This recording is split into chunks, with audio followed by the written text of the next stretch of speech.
En el Perú del siglo XX, la población indígena sufrió una profunda exclusión social, política y educativa. Frente a esa realidad surgieron ideas y movimientos que cuestionaron el orden existente. En este video analizaremos cómo los pueblos indígenas del sur andino peruano, especialmente Puno, usaron la educación como una herramienta de lucha política frente a los abusos que cometían los gamonales en ese entonces.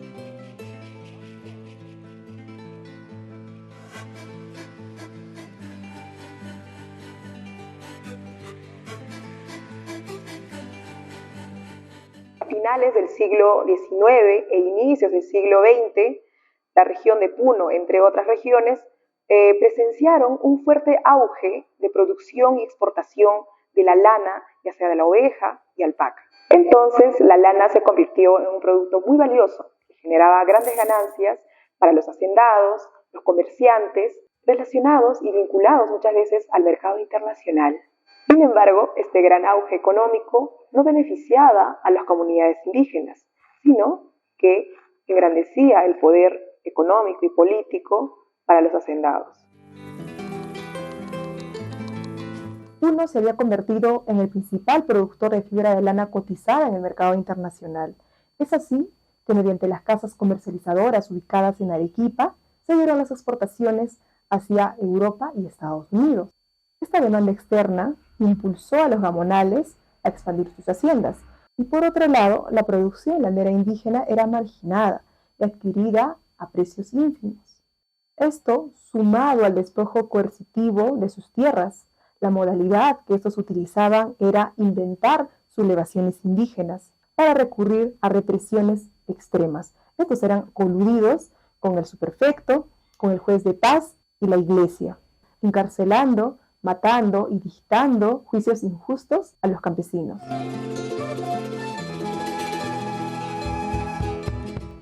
Es así como se da inicio a las sublevaciones frente a la expansión territorial violenta y agresiva de los gamonales.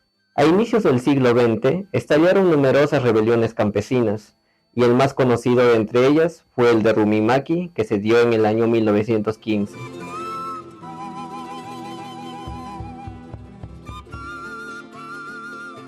Teodomiro Gutiérrez Cuevas, más conocido como Rumimaki, fue un sargento del ejército peruano, y según datos históricos, se cuenta que fue el secretario privado de Andrés Avelino Cáceres en la Guerra del Pacífico.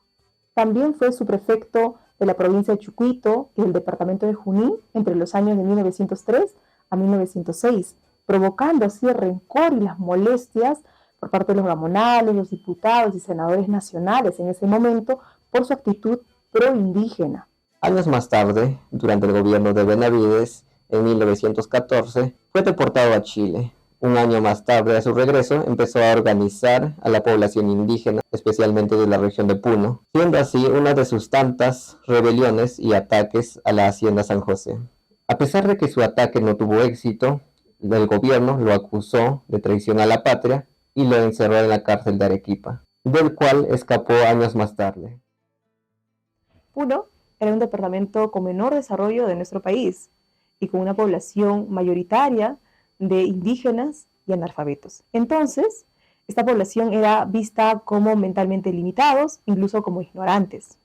Frente a esta problemática, los intelectuales puneños de ese entonces invirtieron todos sus esfuerzos para hacer entender, sobre todo a la capital Lima, que los indígenas merecían acceder a las oportunidades, y esto a través de la educación.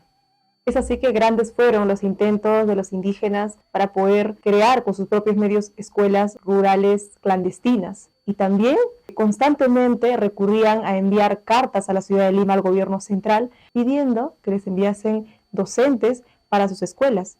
Cabe recalcar que estas escuelas eran creadas por ellos mismos.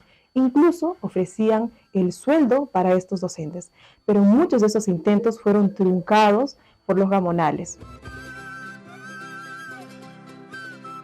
Pero un dato importante, en el año 1905, la educación pública, según la ley 162, estaba dividida en todo el país.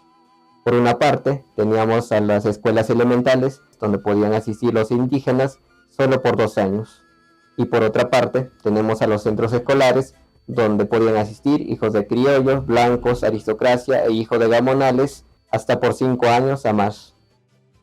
Mientras que en ese contexto, países de América Latina, como son Argentina y Chile, promovían la educación como eje principal para su desarrollo del país, en el Perú, la educación era visto como una amenaza para el sistema.